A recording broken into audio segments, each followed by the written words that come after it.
This tutorial will show you how to make an Excel sortable list so that you can easily rearrange any data in your spreadsheet.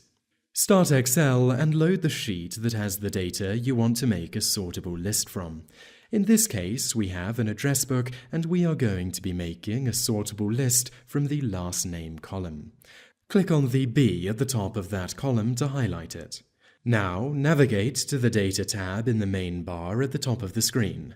Under the Sort and Filter section, click on the image that looks like a funnel. It is labeled Filter. You will notice that next to the last name text in cell B1, a drop-down arrow has appeared. Click on this drop-down arrow and you will be presented with a few options that will allow you to sort data in various ways. This is how to make an Excel list sortable.